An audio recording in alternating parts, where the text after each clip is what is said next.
তো বন্ধুরা দেখতেই পাচ্ছেন এখানে কিছু মাছের ভিডিও আমি দেখাচ্ছি। কিছুদিন আগে আমরা দীঘাতে বেড়াতে গেছিলাম। তো সেখানে যে অ্যাকচুয়ালি মাছের যে ফ্রাই হয়, সেই ফ্রাইগুলো কীভাবে হয় এবং কীভাবে সেই ফ্রাইগুলোর দামও হয়, তো তার কিছু ভিডিও তুলে ধরলাম। তো এখানে দেখতেই পাচ্ছেন কড়ার মধ্যে চিংড়ি মাছগুলো ভাজা চলছে। তো আমরা গেছিলাম, আমরা গিয়ে কিন্তু ওই চিংড়ি খাইনি বা এই যে মাছগুলো কাটা রয়েছে মশলা মাখানো, এগুলো খাইনি।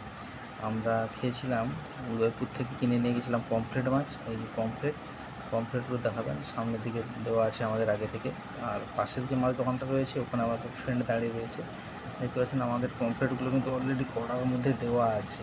তো সেগুলো ওখানে ভেতরে ভাজা চলছে, তারপরে আমরা নিয়ে টেস্টের জন্য যাচ্ছি, খাওয়ার জন্য। দেখতেই পাচ্ছেন এইটা আমি, হ্যাঁ এইটা, এই যে ভাইয়ের সঙ্গে আলাপ পরিচয় করলাম। তারপরে সমস্ত দোকানগুলো একটু দেখিয়ে দিচ্ছি একটু ভালো করে ঘুরিয়ে, কারণ এখানে অনেক মাছের দোকান আছে। তো পরের যে ভিডিওটা দেখালাম দেখেছেন, তো এখানে অ্যাকচুয়ালি মাছের ফ্রাই খাওয়ার জন্য অনেক ভিড় থাকে। তো যদি খেতে চান আগে ভাগে চলে আসবেন। এই দীঘার অ্যাকচুয়ালি সমুদ্র সৈকত ঠিকই, কিন্তু মাছ আপনারা উদয়পুর থেকে কিনে নিতেও পারেন। Thank you.